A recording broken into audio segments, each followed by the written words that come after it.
Ami Super Teacher, bonjour. Alors aujourd'hui, on va voir comment programmer un drone, et notamment un Sphero, avec l'application Tickle. On va partir de l'exemple de programmer un carré. Alors le drone Sphero est quelque chose d'assez simple à prendre en main, c'est ça qui est intéressant. Et nous allons la prendre en main avec l'application Tickle. L'application Tickle, elle est présente sur donc l'iPad. Elle permet de programmer en bloc, mais elle permet également de trouver différents supports possibles. À l'ouverture de l'application, vous aurez le choix entre plusieurs drones.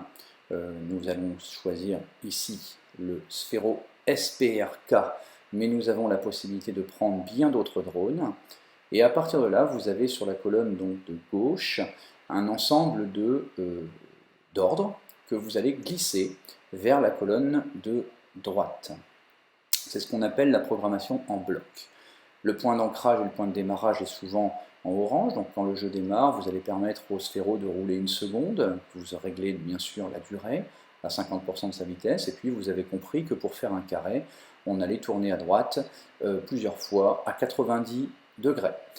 Vous allez donc reproduire l'opération et ajouter éventuellement des ordres plus complexes qui sont assez nombreux dans l'application Tickle, voire même travailler un arrière-fond ou une programmation autre.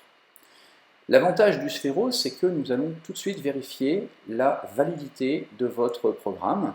Et donc, on peut partir de la théorie pour comprendre un carré. Donc, nous avons reproduit 4 opérations identiques, mais trop rapides, puisque la vitesse trop forte implique une perte de ligne droite du Sphero. On va donc tout simplement réduire la vitesse, et là vous voyez, avec une vitesse à 20% de sa capacité, nous obtenons un carré quasi parfait. Alors, la programmation étant quelque chose de pluriel, une autre solution est envisageable, comme ici marquer des temps d'arrêt, mais tout de suite, on peut aller plus loin et introduire la notion de boucle. Comme on répète les opérations plusieurs fois, la notion de boucle va nous permettre de simplifier le codage, et nous allons pouvoir également rentrer dans le programme des petites fonctionnalités intéressantes. Vous voyez, le point de démarrage sera quand l'iPad sera secoué. On va répéter 4 fois l'opération et changer de couleur, donc à chaque changement de côté.